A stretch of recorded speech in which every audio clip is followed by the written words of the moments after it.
দোকানে বৈশা রয়েছেন, ইমাম সাহেব হুজুর গেছে, হ্যাঁ ওইটা দৌড়। কি করবে মনে হয় হুজুর একজন পুলিশ, একজন দারোগা, একজন আতঙ্ক। কিন্তু হুজুর কি আসলে আতঙ্ক? কথা বলেন না কেন? না, আপনাকে হেদায়েতের পথে ডাকে। এরকম নূহ আলাইহিস সালাতু ওয়াস সালাম যখন মানুষের কাছে আহ্বান করত, তখন মানুষ তাকে দেখে পালায়ন করত। শেষমেশ সে কি করবে? আল্লাহর কাছে ফরিয়াদ করলেন, রব্বে কারীম, আমি তো তাদেরকে আহ্বান করছি, তারা তো আমার ডাকে সাড়া দিচ্ছে না, এখন করণীয় কি? আল্লাহ রাব্বুল আলামিন বললেন, ওয়াসনাইল ফুলকি বিআইউনিনা ওয়া ওয়াহইনা ফাইযা জাআ আমরুনা ওয়া ফারাতান নূর। আমি হযরতে নূহকে আদেশ করেছি, নূহ তুমি আমার আদেশে একটা নৌকা বানাও। কি বানাও? নৌকা বানাও, কিস্তি বানাও, জাহাজ বানাও। কি বানাও? জাহাজ বানাও। অনেক মুফাসসিরিন কিরাম বলেছেন নৌকা কইলে ভেজাল হইতে পারে, এর লেগে ওনারা বলতেছে যে বানাইতে বলছে জাহাজ। কি বানাইতে বলছে? আওয়াজ করে বলেন, কি বানাইতে বলছে? জাহাজ। কারণ আল্লাহ জাহাজ বানাতে বইলা প্রত্যেক জাতি থেকে, প্রত্যেক প্রাণী থেকে জোড়ায় জোড়ায় ওই জাহাজের ভিতরে উঠানোর কথা বলছে। সুবহানাল্লাহ কইতে পারলেন না? জোড়ায় জোড়ায়। তো আচ্ছা বলেন, একটা নৌকা আর কত বড় হয়? আমাদের এখানে যে সব থেকে বড় নৌকা হলো গোলের নৌকা। কি বলেন, ঠিক না? ওই যে গোলের নৌকাগুলো আসে জঙ্গল থেকে, এখন দেখা যায় না, বিশাল নৌকা। হ্যাঁ, ওইটার ভিতরে যদি জোড়ায় জোড়ায় উঠায় আর কয় জোড়া মানে উঠানো যাবে? কিন্তু জাহাজ বানান মুফাসসিরিন কিরামগণ লিখেছেন যে আল্লাহ জাহাজের আকৃতিটা অনেক বড়। কি বলেন, বড় না ছোট? নৌকার তুলনায় অনেক বড় না? অনেক বড়। তো আল্লাহ রাব্বুল আলামিন তাকে আদেশ করলেন, সে ওইটা বানালেন। বানানোর পরে খেয়াল করেন, আল্লাহ রাব্বুল আলামিন হযরতে নূহ আলাইহিস সালাতু ওয়াস সালামকে আদেশ করলেন, নূহ তুমি জোড়ায় জোড়ায় ওই নৌকার ভিতরে, ওই জাহাজের ভিতরে তুমি মানুষ উঠাও, তুমি প্রাণীকুল উঠাও, একটা জোড়ায় জোড়ায় সব প্রাণীকুল তুমি উঠিয়ে ফেলো। পড়েন সুবহানাল্লাহ। এই কথা যখন বললেন, বিস্তারিত অনেক বড় আলোচনা, আমি সংক্ষেপে, যেহেতু 4টা জাতির ইতিহাস আপনাকে টাচ দিতে হবে। নূহ আলাইহিস সালাতু ওয়াস সালাম আহ্বান করলেন, আল্লাহ শিখিয়ে দিলেন কিভাবে ডাকবে। সেই আল্লাহর শিখানো অনুযায়ী নূহ আলাইহিস সালাতু ওয়াস সালাম ডাকলেন।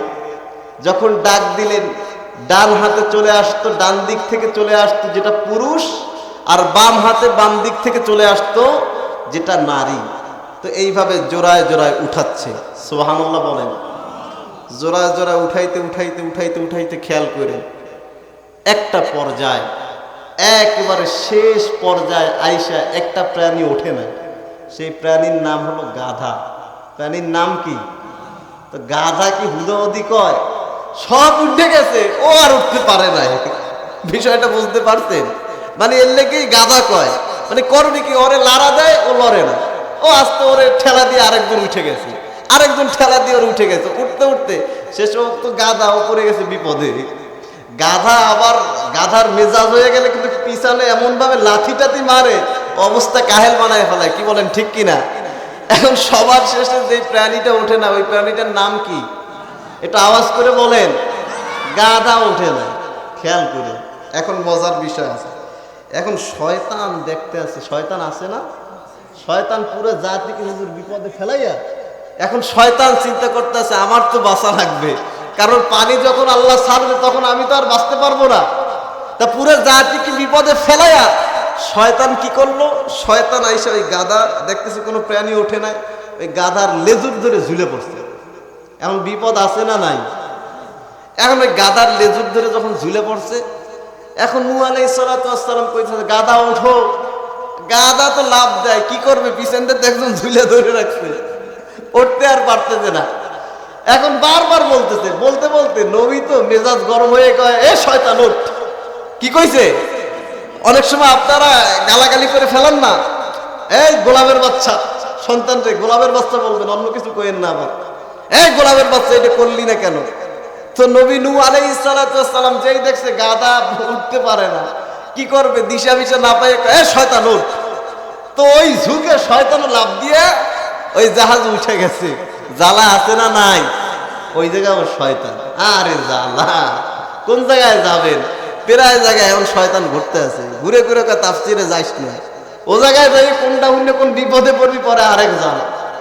ওই জ্বালা টালা না পাইয়া আল্লাহ রাস্তায় এই জায়গায় ভাই একটু বিড়ি টান, আগরবাতি টান, তোর কলিজাটা ঠান্ডা হইবে। কথা কন ঠিক কিনা? আল্লাহ হেদায়েত দান করুক, পরে না আমিন। এখন শয়তান তোরছে। নূহ আলাইহিস সালাতু ওয়াস সালাম এখানে বিস্তারিত তাফসীরে তাবারিতে এই ঘটনাটা উল্লেখ করেছেন। আপনারা বিস্তারিতটা একটু দেখবেন, যাদের মোবাইল আছে অথবা ভিন্ন কোনো পন্থায় বিশাল ঘটনা পড়বেন আর মজা পাবেন। আমি শুধু এই কদিন প্রায় তাফসীরই ক্যান্সেল করে দিয়েছে, এই হুজুর হবে না, আবহাওয়া ভালো না, তো এই একটা বাসায় রাখছে। তো খালি এই কদিন এগুলো পড়তেই রয়েছে, কি ঘটনা কোথায় কি ঘটলো। যাই হোক, একটা পর্যায়ে আল্লাহ রাব্বুল আলামিন যে প্লাবনটা দিয়েছিলেন, খেয়াল করে, সেই প্লাবনটা ছিল 5 মাস। কয় মাস?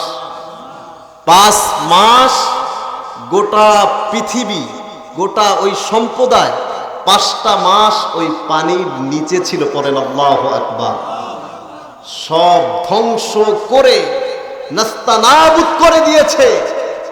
অনেক তাফসীরকারগণ লিখেছেন 40 দিন, আসলে 40 দিন না, অধিকাংশ তাফসীরকারগণ লিখেছেন 5 মাস। কয় মাস? 5 মাস। একেবারে 6 মাসের সময় আল্লাহ পানি কমানো শুরু করছে। কয় মাসের সময়? 6 মাসের সময় পানি কমানো শুরু করছে। ঘটনা আছে, যাই সামনের দিকে।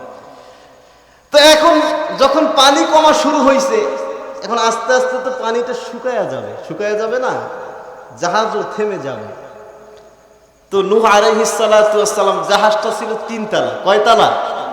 3 তলা। নিচতলায় ছিল ওই জোড়ায় জোড়ায় পশু পাখি হাতি যারা আছে সব কিছু ছিল ওই নিচতলায়, আর দোতলায় ছিল মানুষ। দোতলায় ছিল কি?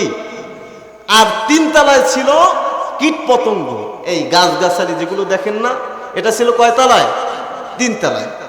তো এখন 5টা মাস যদি একটা ঘরে আবদ্ধ থাকে, পশু পাখি সব খাওয়া লওয়া সব বন্ধ, কিন্তু একটা বিষয় বন্ধ নাই। এটা কি কমু? আওয়াজ দেন না কে? কমু বিষয়টা কি? খাওয়া লওয়া সব বন্ধ, মাগার আগা বন্ধ নাই। কোনটা বন্ধ নাই? আগা বন্ধ নাই। মনোযোগ আছে, এরা গেছে, এখন বন্ধ নাই। ওই যে দুইটা প্রাণী, হাজার হাজার প্রাণী, ওগুলা তো সব ওই নিচতলায় বাথরুম করে পুরো একেবারে ধূলিসাৎ করে ফেলাইছে। এর উপরে যে মানুষ আছে তারা টেকতে পারে না, অনেকে এই জায়গায় প্রস্রাব করেন, এই গন্ধুর জ্বালা ওই বারান্দায় মানুষে খারাইতে পারে না, খারাই নামাজও অনেক সময় মনে হয় খামার দিয়ে লাইনি। আল্লাহ জানে, আল্লাহ হেফাজত করুক, পরে না আমিন। তো যাই হোক, এরকম বন্ধ হয়ে গেছে। এখন নিচে নামছে নূহ আলাইহিস সালাতু ওয়াস সালাম, নামে আল্লাহরে কয়, আল্লাহ এ কি আযাব, এতে বড় আযাব শুরু হইল। আল্লাহ বলতেছে, নূহ ওই যে একটা বড় হাতি আছে না? বলে হ্যাঁ। ওই হাতির পিছনে গিয়ে তুমি একটু লাড়া দাও। আল্লাহর আদেশে পিছনে লাড়া দিল। হাতির পিছন থেকে 2টা সুর বের হয়েছে। কয়টা? পিছন থেকে 2টা সুর বের হয়ে একেবারে ওই যত ময়লা ছিল, যত আবর্জনা ছিল, সব আবর্জনাগুলোকে খেয়ে পেটের ভিতরে ভরে ফেলেছে। পড়েন আল্লাহু আকবার। এখন আর কোনো কি নাই? গন্ধ নাই। এখন জায়গা তো সব সাফ সাফাই, এই ঈদগাহ কত সুন্দর সাফ সাফাই করছেন, ওই জায়গাটাও সুন্দর সাফ, খেয়াল করেন, এখানে মজা আছে। এখন দেখতেছে সব পশু পাখির মাঝে ওই মিস্টার ইবলিস বড় শয়তানটা বসা।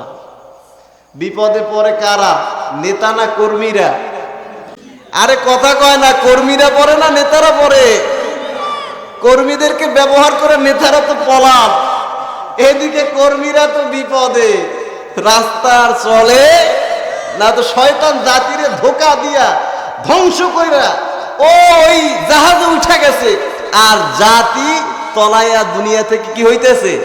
বিদায় নিয়ে চলে যাচ্ছে। কি বাস্তবতা কি একটু মিলছে? একটু জ্ঞান দিয়ে কইন, বাস্তবতা মিলছে? এজন্য মনে রাখবেন, কাউকে যদি নেতা হিসাবে মানেন, আল্লাহর জন্য মানবেন। কার জন্য? যেই নেতার হৃদয়ে আল্লাহর ভয় আছে, ওই নেতা কর্মীকে রেখে পালায়ন করবে না, ওই নেতা বলবে জিহাদের ময়দানে যদি গুলি লাগে তাহলে আমার গায়ে লাগতে হবে, তারপর আমার কর্মীর গায়ে লাগতে হবে। কি বলেন ঠিক কিনা? এজন্য আল্লাহর জন্য মোহাব্বত করবেন, এই কথা আমি সব জায়গায় বলি। আল্লাহর জন্য যখন মোহাব্বত করবেন তখন আর কোনো কি থাকবে না, স্বার্থ থাকবে না। এখন দেখতেছে বুঝাইয়ে বুঝাইয়ে বসে আছে। এখন নূহ আলাইহিস সালাতু ওয়াস সালাম বললেন, কি ব্যাপার তুমি ওই জায়গায় বসা কা, তুই কোন জায়গায় দিয়ে আইলি? আমি কই কে? ঠেলা দিয়ে উঠছি। কে? আপনি তো কইলেন এ শয়তান ওঠ, তা আপনি কখন লগে লগেই তো আমি উঠে গেছি। এখন আমার তো এই জায়গায় কোনো দোষ নাই, দোষ কি আছে? আরে শয়তান, আমি কইলাম কোন সময়? কে? ওই যে গাদার লেজুর ধরে যে আমি ঝুলে পড়ছি, ওইটা তো আর আপনি দেখেন নাই, আল্লাহ আপনারে দেখায় নাই। আপনি রাগ হয়ে গাদারে কইছেন, ওই সুযোগে আমিও সদ্ব্যবহার করে আমি উঠে গেছি। কথাকে বুঝাইতে পারছি? এখন উঠছো উঠছো, বেশ ভালো কথা, জ্বালাইস না। পশু পাখি জ্বালাইলে এমনি জ্বালার চলে টিকতে পারি না, তুই আর জ্বালাইস না। করছি কি যাইয়া, বুঝেন না, শয়তানের তো বুদ্ধি শয়তানি বুদ্ধি। আস্তে আস্তে যাইয়া আপনার কি কয় হুজুর, শুকর, শুকরের নাকে একটা খোঁচা দিছে। শুকরের কোথায় খোঁচা দিছে? নাকে। নাকে খোঁচা দেওয়ার পর ওই শুকর তো নাকে খোঁচা দেওয়ার পর হাসি দিছে। হাস দেখবেন অনেক সময় নাক চুলকাইলে হাসি আসে, কি ভাই আসে না? বাস্তবতা মেলে কিভাবে দেখে। তো হাসি দেওয়ার সঙ্গে সঙ্গে ওই শুকরের দুই নাক দিয়ে আপনার দুইটা ইঁদুর বের হয়েছে। ওই ইঁদুরের উৎপত্তি শুরু। ইঁদুরের উৎপত্তি ওই শুকরের নাক থেকে বের হয়েছে। এখন ওই ইঁদুর বের হয়ে, এখন ইঁদুর হইলো বড় রাজা, শয়তান বাইর করছে ওরে। ওই জায়গায় ওর মতো আর কেউ নাই। তো শয়তান মনে করেন তো ইঁদুর বের করছে। এখন ও আস্তে আস্তে বংশ বিস্তার করছে। বংশ বিস্তার করতে করতে করতে করতে অনেক সমাগম হয়ে গেছে ইঁদুরের। ইঁদুরের জ্বালায় মোড়ে দোকানদাররা টেকতেই পারে না, এত মারে, মোড়ে যায় না। তো একই অবস্থা। কি করবে? একটা পর্যায়ে ইঁদুরের কাজ তো কাঠ কাটা, কাঠ কাটা। তো কাঠ কাটা শুরু করছে।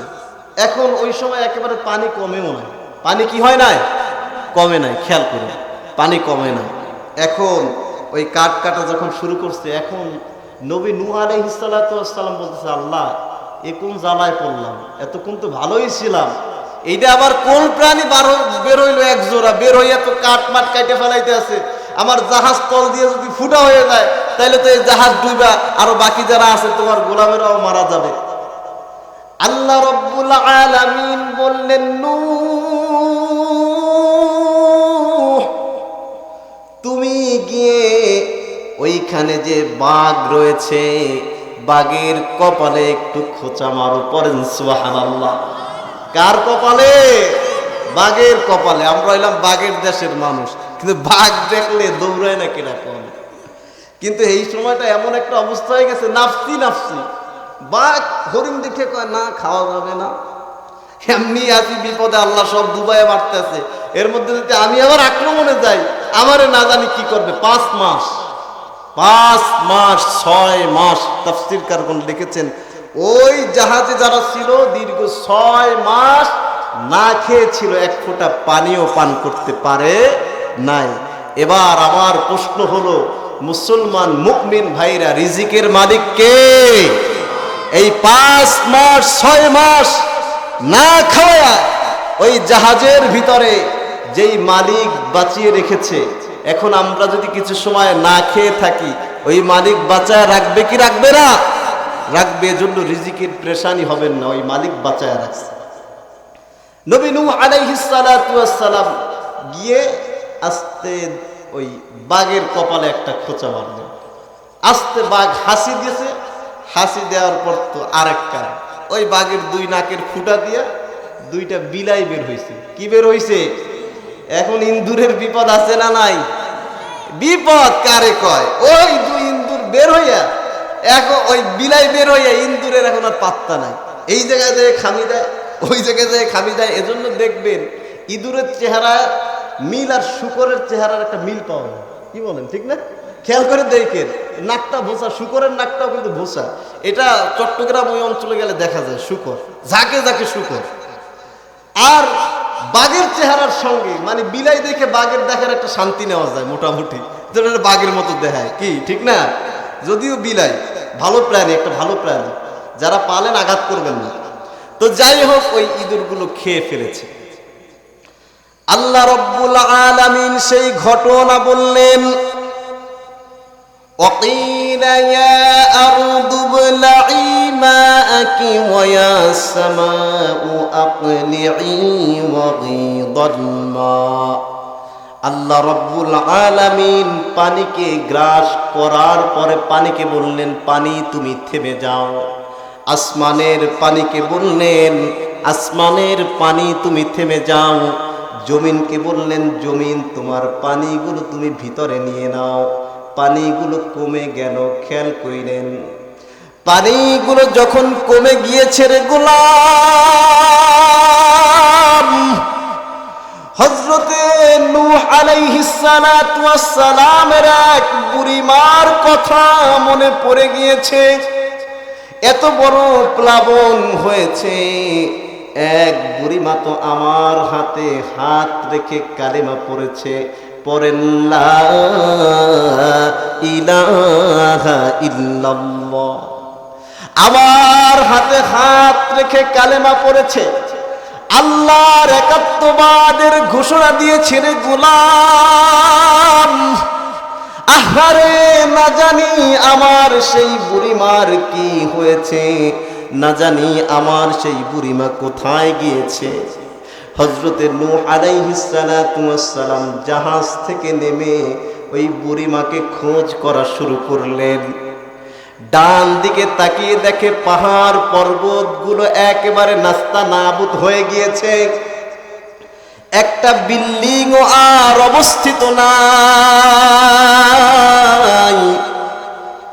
একটা ইমারা অবস্থিত নাই। আল্লাহ সব ধ্বংস করে দিয়েছে। হাঁটতে হাঁটতে সামনে গিয়ে দেখলেন একটা কুঁড়ে ঘর। কি ঘর? কুঁড়ে ঘর, একটা ঝাপড়ির ঘর। সেই ঘরের ভিতরে কে যেন গুনগুন করে আমার মালিককে ডাকতেছে, পড়েন লা ইলাহা ইল্লাল্লাহ, লা ইলাহা ইল্লাল্লাহ, লা ইলাহা ইল্লাল্লাহ মুহাম্মাদুর রাসূলুল্লাহ। জবান ছেড়ে পড়েন সাল্লাল্লাহু আলাইহি ওয়াসাল্লাম। ওই বুড়িমার ঘরে গিয়ে হযরত নূহ আলাইহিস সালাতু ওয়াস সালাম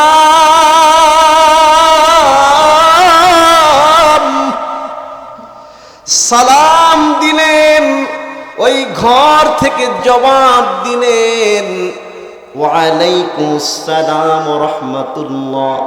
হযরত নূহ আলাইহিস সালাতু ওয়াস সালাম প্রশ্ন করলেন, কে গো তুমি ঘরের ভিতরে? ঘর থেকে জবাব দিলেন, আমি সেই বুড়ি, যেই বুড়িমা তোমার হাতে কালেমা পড়ে মুসলমান হয়েছি। সুবহানাল্লাহ। আল্লাহ একটা আযাব দিবেন, আল্লাহ গজব পাঠালে আমি আপনাকে নিয়ে যাব। বুড়িমা বলল, ও নূহ, তুমি কি আমাকে নেওয়ার জন্য এসেছো? সুবহানাল্লাহ। তুমি কি আমাকে নেওয়ার জন্য এসেছো রে নূহ? নূহ আলাইহিস সালাতু ওয়াস সালাম মালিকের দরবারে সিজদায় পড়ে গেলেন। ও মালিক, এটা আপনার কেমন নিদর্শন?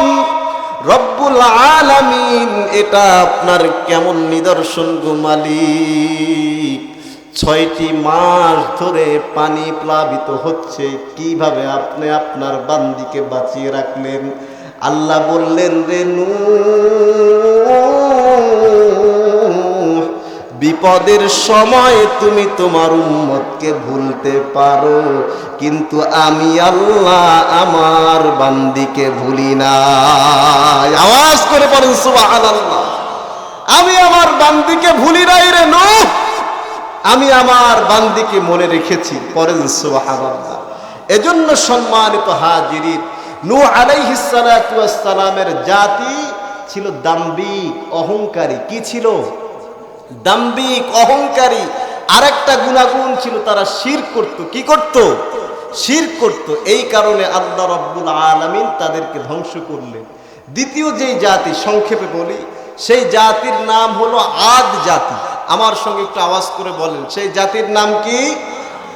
আদ জাতি।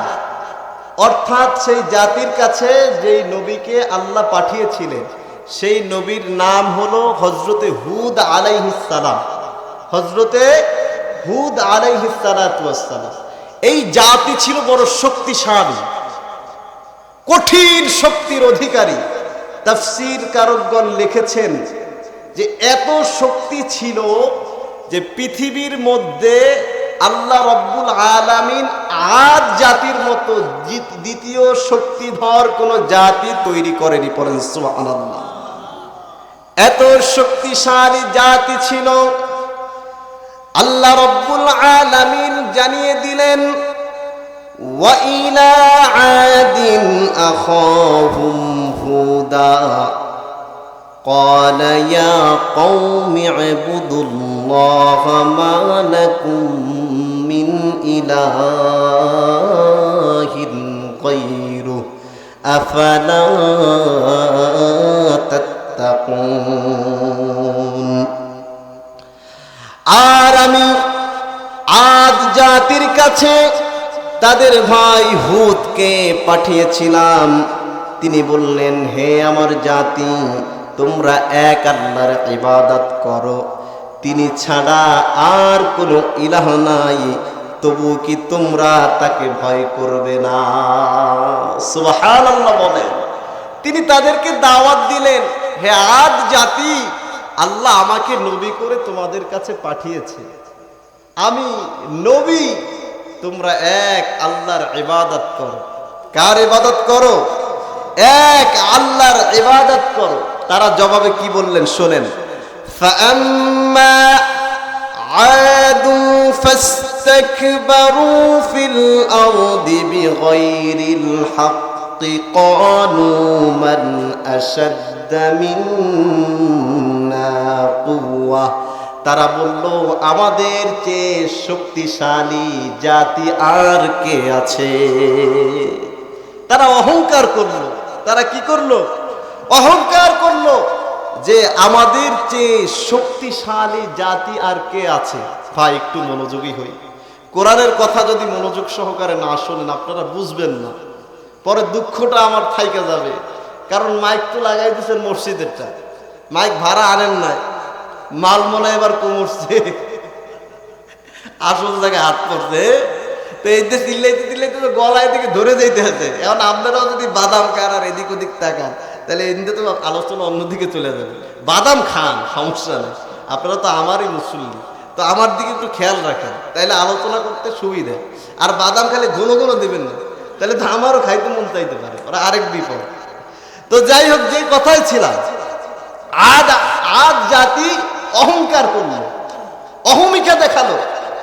তারা অহংকার প্রদর্শন করলো যে আমাদের চেয়ে শক্তিশালী জাতি কারা আছে। এখন আমাকে বলেন, এই যে বাংলাদেশের বর্তমান যিনি প্রধানমন্ত্রী তারেক রহমান, এই যে সংসদের লাস্ট অধিবেশন গিয়েছে, সে সংসদীয় স্পিকারের সামনে দাঁড়িয়ে বক্তব্য দিচ্ছে, দাঁড়িয়ে বক্তব্য দিয়ে বলতেছে যে মাননীয় স্পিকার, আমি যে চেয়ারটায় বসি এই চেয়ারটা অত সহজ চেয়ার নয়। কে বক্তব্যটা শুনছে? হ্যাঁ, অনেকে দূর থেকে মনে করতে পারে এই চেয়ারটা বোধহয় সহজ চেয়ার, এই চেয়ারটা মনে হয় অনেক সম্মানের চেয়ার, কিন্তু না, এটা হলো একটা দায়িত্বের চেয়ার। কি কথাটা ভালো না খারাপ? কথাটা ভালো না খারাপ? বলেন, আমি চাইলে এই চেয়ারে দাঁড়িয়ে সুন্দর সুন্দর পপুলার বক্তব্য দিতে পারি, যেই বক্তব্য শুনে আমার বিরোধী দলীয় যেই সমস্ত কলিজার নেতারা রয়েছে তারাও টেবিল চাপড়াবে, আমার দলের যারা এমপি মন্ত্রী আছে তারাও টেবিল চাপড়াবে, কিন্তু এতে দিন শেষে কোনো ফায়দা হবে না, জাতির পরিবর্তন হবে না। জাতির পরিবর্তন করতে হলে সরকার দল এবং বিরোধী দল উভয় দল পরামর্শ করে জাতির পরিবর্তন ঘটাতে হবে। কি বলেন, ঠিক কিনা? এই কথা বলছি কি বলে না? তাহলে সম্মানিত হাজিরিন, এই ক্ষমতার চেয়ারটা সহজ চেয়ার না কঠিন চেয়ার? কঠিন চেয়ার।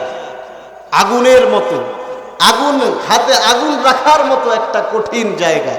এজন্য সম্মানিত হাজিরিন, ক্ষমতা পাওয়ার পর যেন আমরা অহংকারী না হয়ে যাই। তো আজ জাতির শক্তি ছিল, কি ছিল বলেন? শক্তি ছিল। আজ জাতি অহংকার প্রদর্শন করলেন। আল্লাহ রাব্বুল আলামিন বললেন, وَأَمَّا عَادٌ فَأُهْلِكُوا بِرِيحٍ صَرْصَرٍ عَاتِيَةٍ سَخَّرَهَا عَلَيْهِمْ 7 لَيَالٍ وَثَمَانِيَةَ أَيَّامٍ حُسُومًا فَتَرَى الْقَوْمَ فِيهَا صَرْعَىٰ। আজ জাতি অহংকার প্রদর্শন করল রে গোলাম।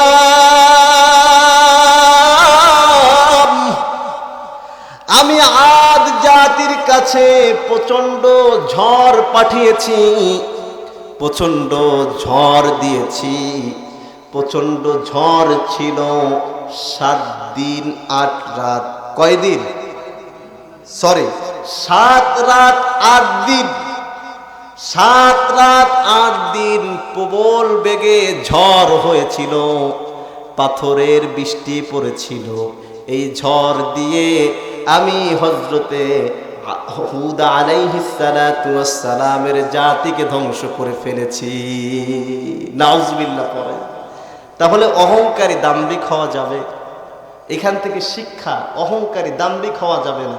একেবারে শেষ পর্যায়ে গিয়ে এদের মৌলিক একটা আমল ছিল, এই 4 জাতির মৌলিক একটা আমল ছিল। এই আমলটা আমি একটু বলবো ইনশাআল্লাহ, আপনারা সবাই একটু জিকির করেন, লা ইলাহা ইল্লাল্লাহ, আওয়াজ করে করেন।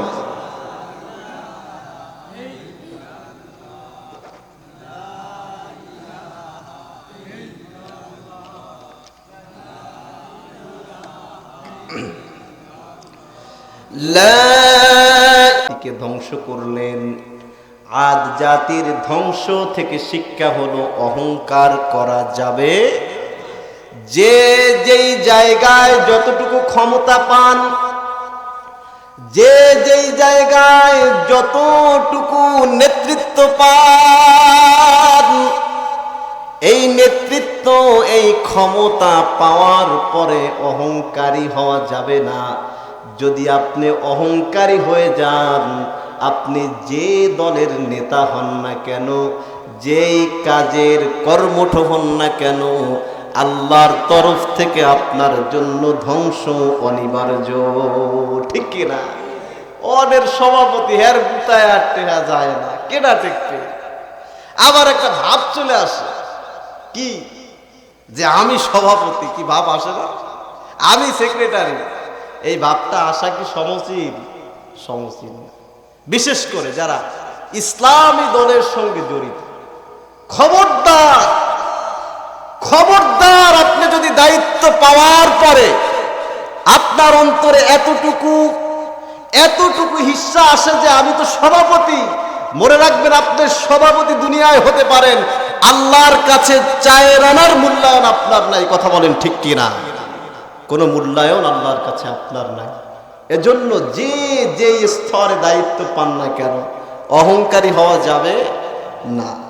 3 নম্বর যেই জাতি, সেই জাতির নাম হলো সামুদ জাতি। কি জাতি বলেন? সামুদ জাতি।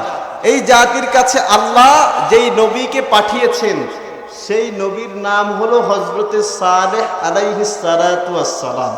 একটু সবাই বলেন, সেই নবীর নাম কি? আল্লাহ রাব্বুল আলামিন হযরত সালেহ আলাইহিস সালাতু ওয়াস সালামকে সামুদ জাতির কাছে পাঠালেন।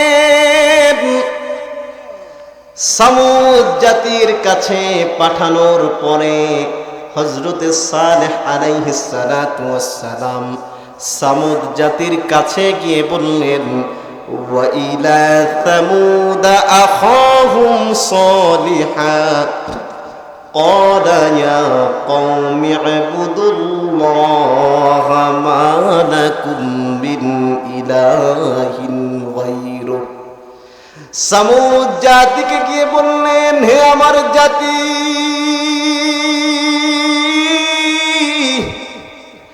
আমি এক আল্লাহর ইবাদতের কথা তোমাদেরকে শোনাই। আল্লাহ ছাড়া কোনো ইলাহ নাই, তোমরা এক আল্লাহর ইবাদত করো, এক আল্লাহর ইবাদত করো। এই দাওয়াত যখন দিতেন সামুদ জাতি বলতেন, ও সালেহ, আমরা তোমাকে অনেক বড় ভালো মনে করতাম, তোমাকে অনেক ভালো একটা ভদ্র লোক মনে করতাম, কিন্তু তুমি আমাদের কাছে আমাদের বাপ দাদার ধর্ম রেখে কার ইবাদতের কথা শোনাও? পরেন নাউজুবিল্লাহ। কার ইবাদতের কথা শোনাও? সামুদ জাতি আল্লাহর পয়গম্বর, উম্মতকে না জ্বালাইয়া পারে, দাওয়াত দিতেই আছে, দাওয়াত দেয়। দাওয়াত দিতে দিতে দিতে দিতে একটা পর্যায়ে তারা একটা মেলার আয়োজন করছে। কিসের আয়োজন করছে? বলে, হে সালেহ, ওই মেলায় তুমি আসবা, ওই মেলায় তুমি আসবা, আমরা দেখব যে আসলে তুমি কি সত্য নবী কিনা। তো সামুদ জাতি চিন্তা করলেন যে সালেহকে এমন ভাবে আটকাবো, এমন ভাবে আটকায় দিব যেন সালেহ আলাইহিস সালাতু ওয়াস সালাম আর বের না হতে পারে। ওই একটা মেলার আয়োজন করলেন, হাজার হাজার লোক, হাজার হাজার মানুষ উপস্থিত। হযরত সালেহ আলাইহিস সালাতু ওয়াস সালাম উপস্থিত হলেন। আল্লাহ কি বলেন শোনেন, হাযিহি নাকাতুল্লাহি লাকুম আয়াতান তাকুলু ফি আরদিল্লাহি ওয়া লা তামাসসুহা বিসু। তারা বলল, সালেহ, ওই যে একটা পাহাড় দেখতে পাও, তুমি যদি সত্য নবী হয়ে থাকো, ওই পাহাড়ের পেট থেকে একটি উটনি বের করো। কি বের করো? একটি উটনি বের করো। সালেহ আলাইহিস সালাতু ওয়াস সালাম মালিকের দরবারে দাঁড়িয়ে গেলেন, আল্লাহর কাছে দাঁড়ালেন, রুকু করলেন, সিজদায় চলে গেলেন। সিজদায় গিয়ে আমার আল্লাহর কাছে কান্নাকাটি শুরু করলেন, আল্লাহ, এই বিপদের হাত থেকে তুমি আমাকে রক্ষা করো। হযরতে সালেহ আলাইহিস সালাতু ওয়াস সালাম দোয়া শেষ করলেন। দোয়া শেষ করার সঙ্গে সঙ্গে পাহাড়ের বুক চিরে, পাহাড়ের পেট চিরে একটি গর্ভবতী উটনি বের হয়ে চলে আসলেন। পরেন আল্লাহু আকবার। একটি গর্ভবতী উটনি চলে আসলেন। সালেহ আলাইহিস সালাতু ওয়াস সালাম এই নিদর্শন দেখালেন। কপাল পোড়া জাতি এই নিদর্শন দেখার পরেও সালেহকে বিশ্বাস করলেন না, সালেহকে মানলেন না। এখানে কিছু কথা আছে। ওই উটনিকে মারার জন্য নিষেধ করলেন।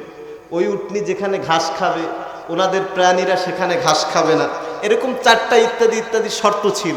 আমি সংক্ষেপে শেষ করছি। তো এই শর্তগুলো না মেনে বরঞ্চ ওই সালেহ আলাইহিস সালাতু ওয়াস সালামের 9 জন ওই জমানায় 9 জন ডাকাত ছিল। কয়জন? 9 জন।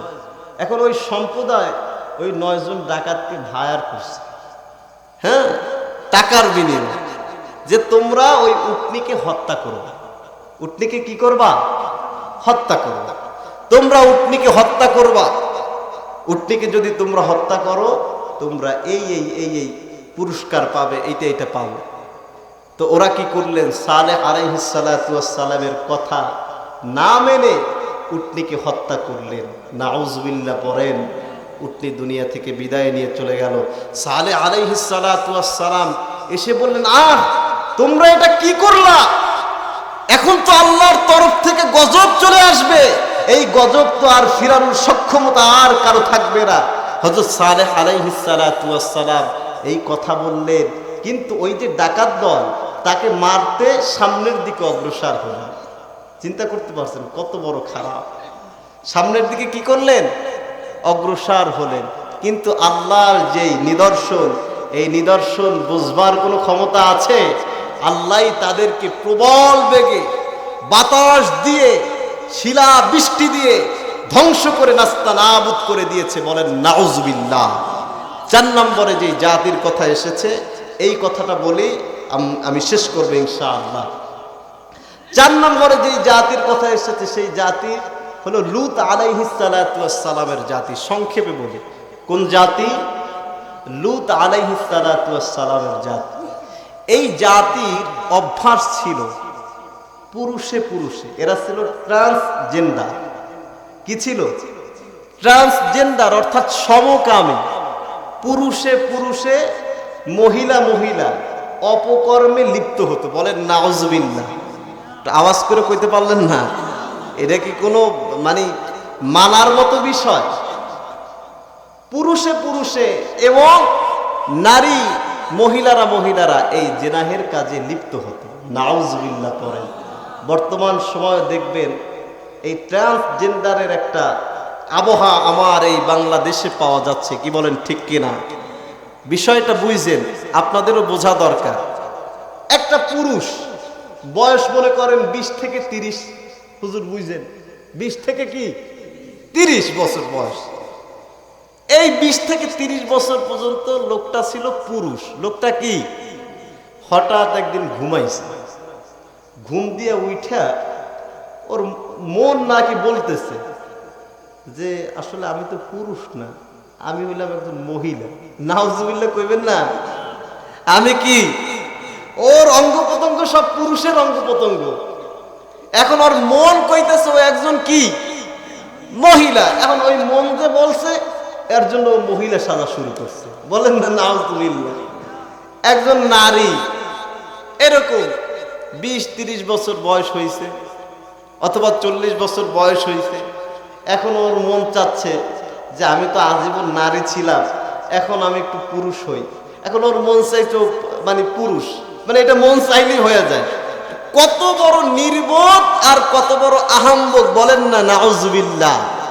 এরকম একটা শয়তান এই বিগত সরকারের আমলে, একটা শয়তান এই উপদেষ্টা মণ্ডলীর ভিতরে ছিল, একটা মহিলা ট্রান্সজেন্ডার। বলেন না নাউজুবিল্লাহ। আল্লাহ আমাদেরকে হেফাজত করছে। এই চিন্তা ফিকির ছিল তার অন্তরে। তো এই ট্রান্সজেন্ডার এরা কি করে?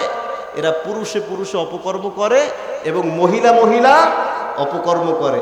এটা আমাদের বাংলাদেশেও বিভিন্ন অঞ্চলে ছড়িয়ে পড়েছে। আরেকটা বিষয়, সেটা হলো ইসকনের ঝামেলা। অর্থাৎ হিন্দুরা, কিছু হিন্দুর একটা সম্প্রদায় আছে ইসকন, এদের একটা গ্রুপ আছে যুবকদেরকে নিয়ে। এই গ্রুপটা কি করে? এই গ্রুপটা সুন্দর সুন্দর মুসলমানদের যে মেয়ে আছে, ধার্মিক মেয়েগুলোকে টার্গেট করে। খেয়াল করে, এটা অনেক গ্রামেও ঢুকছে এবং আমাদের এই মোরেলগঞ্জেও এইটার সমস্যা দেখা দিয়েছে। একটা ছেলে আছে, ওর নামটা ভুলে গেছি, দীপনা কি যেন এরকম একটা হিন্দু ছেলে নাম। ও এরকম কয়েকটা মুসলিম মেয়ের সঙ্গে অপকর্ম করেছে, পেটে বাচ্চা দিয়েছে এবং এখন ওর কোনো খোঁজ খবর নাই। বলেন নাউজুবিল্লাহ। এই আমাদের মোরেলগঞ্জেরই ঘটনা।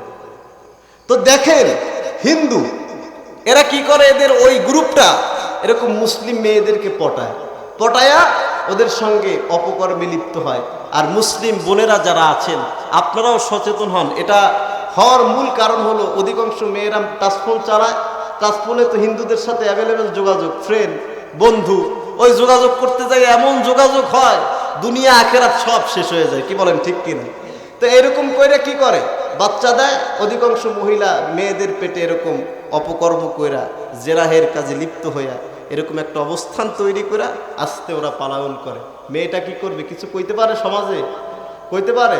এবং সারে কোন সময়? যখন বাচ্চাটার বয়স পেটের মধ্যে 7-8 মাস হয়ে যায়, যখন কারো কাছে বলতেও পারবে না যে কি কারণে এই ঘটনা ঘটছে। চিন্তা করতে পারছেন? আওয়াজ করে পড়েন নাউজুবিল্লাহ। এই ঘটনা এটা চলতেছে। তো লূত আলাইহিস সালাতু ওয়াস সালামের জাতি ছিল এই সমকামী জাতি। এই সমকামী জাতি এরা এই অপকর্মগুলো করত। আল্লাহ রাব্বুল আলামিন পাথরের বৃষ্টি অবতীর্ণ করলেন এবং ওই লুত সম্প্রদায়ের যে শহর, ওই শহরকে আল্লাহ রাব্বুল আলামিন উল্টায় দিলেন। পড়েন আল্লাহু আকবার।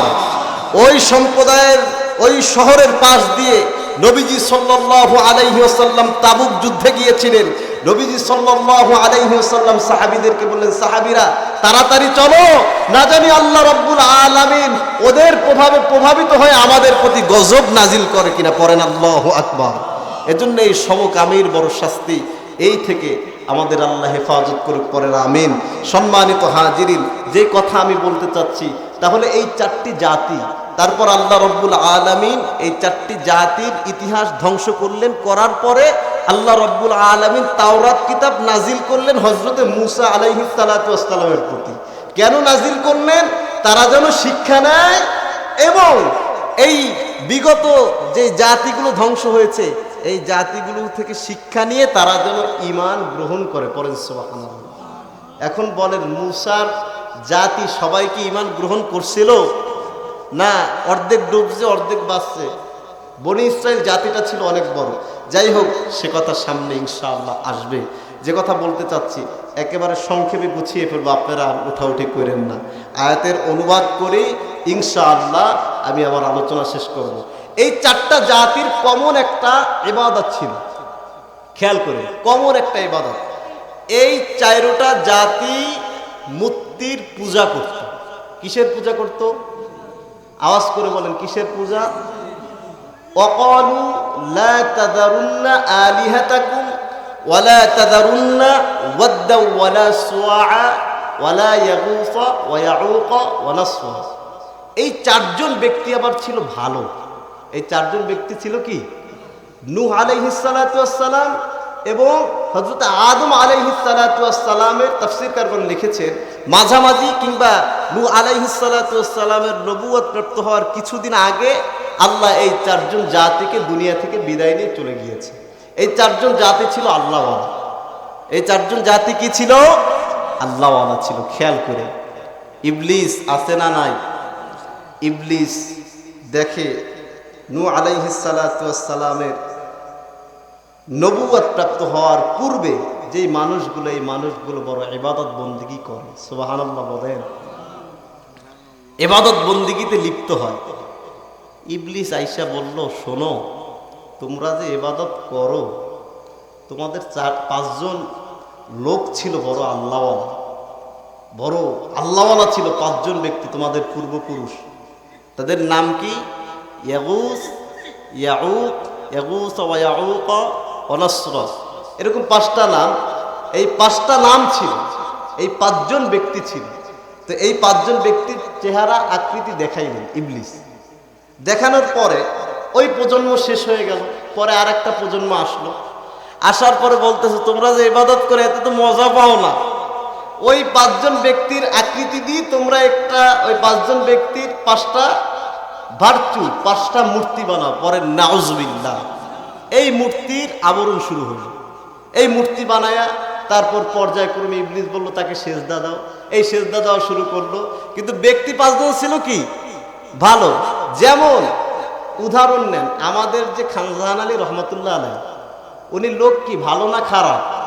জবরদস্ত একজন আবেদ ছিলেন এবং এই দেশে ইসলাম এনেছেন হযরতে খানজাহান আলী রহমতুল্লাহি আলাইহি। পড়েন আল্লাহু আকবার। অথচ সেই ব্যক্তির মাজার ঘিরে কত প্রকার শিরক হয় আপনি কল্পনাও করতে পারবেন না। বেশি দূরে যাওয়া লাগবে না, শুধু বাগেরহাটে যান। ওই ব্যক্তির মাজার, এত বড় আল্লাহওয়ালার মাজারে সিজদা দেয়। আল্লাহ বলেন আল্লাহর কদমে ছাড়া কোন মাজার পূজায় গিয়ে সিজদা দেওয়া যাবে? সিজদা দেওয়া যাবে না। দুঃখের বিষয় কি বলবো, আমাদের এই কালাচাঁদের মাজার, ওটা কালা আল্লাহ না ধলা আল্লাহ, আল্লাহই ভালো জানে। ওই মাজারে যাইয়াও মনে করেন কিছু নাফরমান আছে, ওই মাজারে সিজদা দেয়। বলেন নাউজুবিল্লাহ। আমি অনুরোধ করব, এই বিষয়ে যারা প্রশাসনিক পদে আছেন, একবার এক টিউনো আসছিল, বড় ভালো মানুষ। উনি বড় একটা পদক্ষেপ নিয়েছিল যে মেলা হবে কিন্তু সিজদা দিতে পারবা না। একটা ভালো পদক্ষেপ নিয়েছিল। এটা বোধহয় সম্ভবত 15 সালে আব্দুল হালিম সাহেব, উনি আসছিল। কি ভালো ছিল না ভাই? এই খালমাল সব সরকারের দখলে নিয়ে দিয়েছে উনি। তো ওই লোকটা বড় ভালো ছিল, ওই লোকটা এই নিয়ম করে গেছে। তো এখনো যারা প্রশাসনে আছে তাদের উচিত এইটা নির্ময় করা, কারণ এইটার কারণে আমাদের প্রতিও গজব আসবে, কি বলেন ঠিক কিনা? তো এইভাবে পর্যায়ক্রমে ক্রমে এই লূত আলাইহিস সালাতু ওয়াস সালাম পর্যন্ত এই প্রত্যেকটা জাতি ওই কি বলে আপনার ওই 5 জন মূর্তির কাছে সিজদা দিতে, বলেন নাউজুবিল্লাহ। একটা পর্যায়ে আল্লাহ তাদের সবাইকে ধ্বংস করে দিলেন। তো এই পর্যন্ত ছিল মূসা আলাইহিস সালাতু ওয়াস সালাম এবং ফিরাউনের সংক্ষিপ্ত কাহিনী এবং এই 4 জাতির কাহিনী। কারণ কালকে থেকে তো আলোচনা শুনবেন। এখন হলো 44 আয়াত থেকে 50 আয়াত পর্যন্ত। খেয়াল করে এই 44 আয়াত থেকে 50 আয়াত পর্যন্ত আমার নবীজি সাল্লাল্লাহু আলাইহি ওয়াসাল্লাম যে আখিরি নবী, শেষ নবী, আল্লাহ যে তার উপরে কোরআনুল কারীম নাজিল করেছে, এটার সত্যতার বহির প্রকাশ করেন। সুবহানাল্লাহ। আল্লাহ বললেন ওয়ামা কুনতা বিজানিবিল গরবি ইয কদাইনা ইলা মুসাল আমরা ওয়ামা কুনতা মিনাশ শাহিদিন। হে রাসূল, আপনি তখন পশ্চিম প্রান্তে ছিলেন না,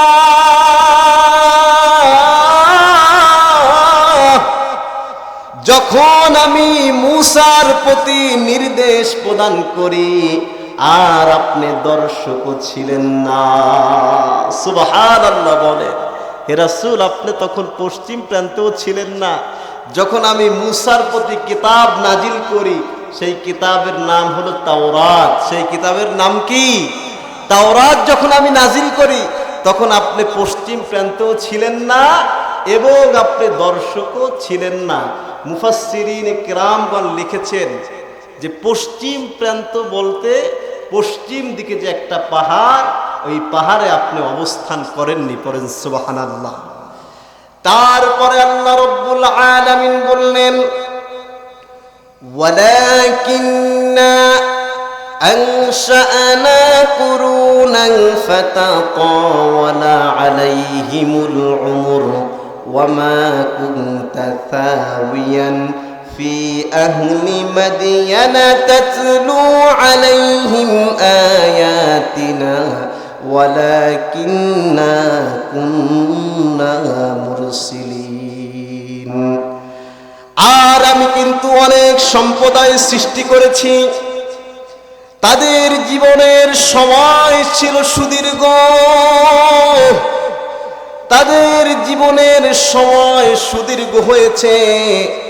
আর আপনি মাদিয়ানবাসীদের মধ্যেও ছিলেন না যে তাদেরকে আমার আয়াতসমূহ পাঠ করে শোনাবেন। আর অবশ্যই অবশ্যই আমি রাসূল প্রেরণ করে থাকি। সুবহানাল্লাহ। বলে নবী হে, আপনি মাদিয়ানবাসীদের নিকটেও ছিলেন না। মাদিয়ানবাসী কারা? মূসা আলাইহিস সালাতু ওয়াস সালামের হোরবাড়ি যেই জায়গায়, ওইটারে কয় মাদিয়ান। ওই জায়গাটার নাম কি? মাদিয়ান। মূসা আলাইহিস সালাতু ওয়াস সালাম হিজরত করছে যেই জায়গায়, ওই জায়গার নাম মাদিয়ান। ওই মাদিয়ানেও আপনি ছিলেন না। আপনি যে এত ঘটনা মক্কাবাসীদের কাছে বর্ণনা করতেছেন, নবী হে, এটা আপনার কোনো যোগ্যতা না, আপনার কোনো ইলম না, এটা আমি আল্লাহ রাব্বুল আলামিন আপনাকে দান করেছি। বলেন সুবহানাল্লাহ। একেবারে সুস্পষ্ট, আয়নার মতো। চক্ষু দুইটা বন্ধ করে ইতিহাস বলে দিচ্ছে মক্কাবাসীদের নিকট, এইটা এই সময় ঘটছে, এইটা এই সময় ঘটছে, এইটা এই সময় ঘটছে। এখন অবাক করা বিষয় না যে এইভাবে বলে কেমনে?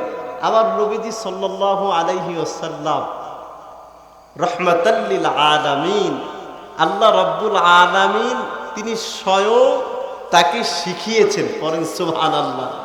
দুনিয়ার কোনো মানুষের কাছ থেকে, দুনিয়ার কোনো ব্যক্তির কাছ থেকে আমার নবী কি শিখছে? শিখে নাই। শিখিয়েছেন কে? আল্লাহ শিখিয়েছেন। আল্লাহ শিখিয়েছেন। এজন্য নবীজি সাল্লাল্লাহু আলাইহি ওয়াসাল্লামের শিক্ষক স্বয়ং আল্লাহ সুবহানাহু ওয়া তাআলা। পড়েন সুবহানাল্লাহ। মাধ্যম হলো হযরত জিবরিল আলাইহিস সালাতু ওয়াস সালাম। তো আল্লাহ বললেন আপনি যে এভাবে ঘটনাগুলো বলেন, আপনি তো তাদের নিকট ছিলেন না। বলেন কেমনে? বলি এইভাবে যে আমি বলার মতো তৌফিক দিয়েছি। বলেন সুবহানাল্লাহ।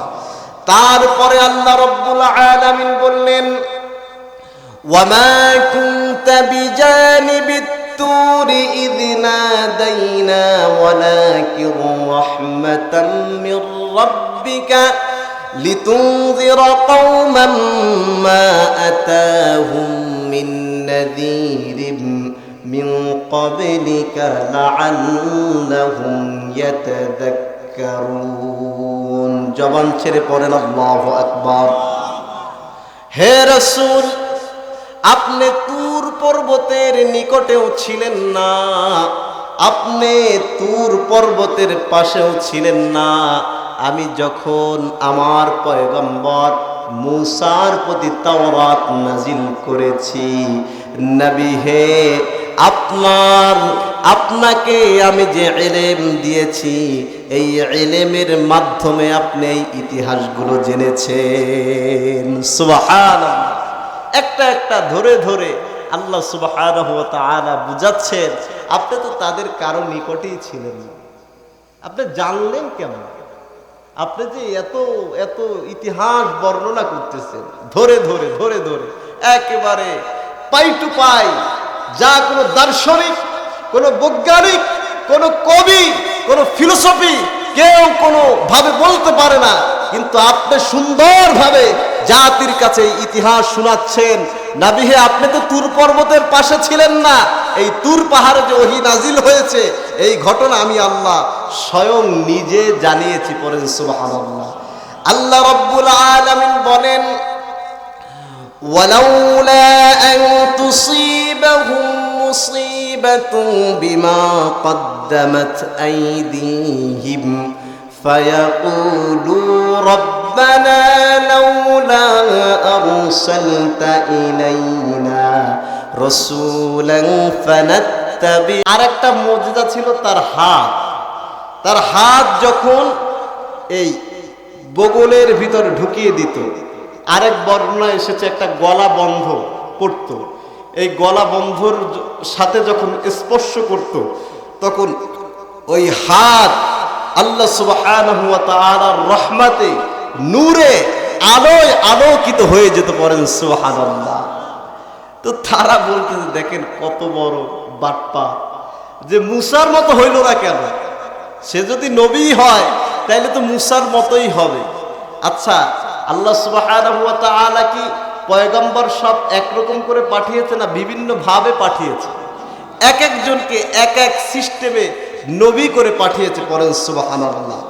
তারা বলল, এই রাসূল তো তেমন কেন পেল না, কিন্তু মূসাকে পূর্বে যা দেওয়া হয়েছিল তারা কি তা অস্বীকার করেনি?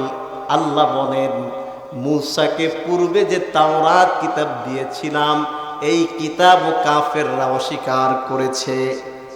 তারা বলেছিল এই দুটি জাদু, এই যে দুইটা মুজিজা আমি আল্লাহ দান করলাম, প্রত্যেক মুশরিক বলেছে এই দুইটাই জাদু। পড়েন না নাউজুবিল্লাহ। এই দুইটাই জাদু একে অপরের সমর্থন করে এবং তারা বলেছিল নিশ্চয়ই আমরা প্রত্যেককে প্রত্যাখ্যান করছি। বলেন নাউজুবিল্লাহ। বলে মুহাম্মদকেও প্রত্যাখ্যান করলাম আর মূসাকেও প্রত্যাখ্যান করলাম। বলেন নাউজুবিল্লাহ।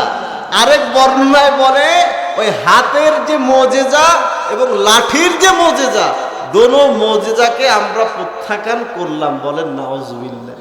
বলে তোরেও মানি না, তোর হুজুররাও মানি না, আর হুজুরে যেটা কয় ওই কিতাবরেও মানি না। ঈমান আছে না গেছে? ঈমান তো গেছে। এজন্য সম্মানিত হাজিরিন, হুজুরেও মানা লাগবে আর হুজুরে যা কয় হেডারও মানা লাগবে। যদি না মানেন তাহলে কি বাঁচার কোনো উপায় আছে? কোনো উপায় নাই। আল্লাহ রাব্বুল আলামিন সেই কথা জানিয়ে দিলেন, কুল ফাতু বিকিতাবিম মিন ইনদিল্লাহি হুয়া আহদা মিনহুমা আত্তাবিউহু ইন কুনতুম সাদিকিন। আল্লাহ রাব্বুল আলামিন কাফেরদেরকে চ্যালেঞ্জ করলেন, মুশরিকদেরকে চ্যালেঞ্জ করলেন, তোমরা যদি সত্যবাদী হয়ে থাকো, তোমরা যদি সত্যবাদী হও তোমরা তোমাদের বুকে যদি পাঠা থাকে, তোমাদের যদি শক্তি সামর্থ্য থাকে, তাহলে তোমরা আমি আল্লাহ রব্বুল আলামিন আমাকে যে কালামে হাকিম দিয়েছে এবং হযরত মূসা আলাইহিস সালাতু ওয়াস সালামকে যে তাওরাত দিয়েছে, তোমরা এই দুইটি কিতাবের মতো অনুরূপ একটি কিতাব নিয়ে আসো। বলেন নাউজুবিল্লাহ। আল্লাহ বললেন তোমরা যদি সত্যবাদী হও, তোমাদের বুকে যদি পাঠা থাকে, নবীজি চ্যালেঞ্জ আপনি ছুড়ে দেন, তারা কি সেই দুইটি কিতাব নিয়ে আসতে পেরেছে? নিয়ে আসতে পারেনি।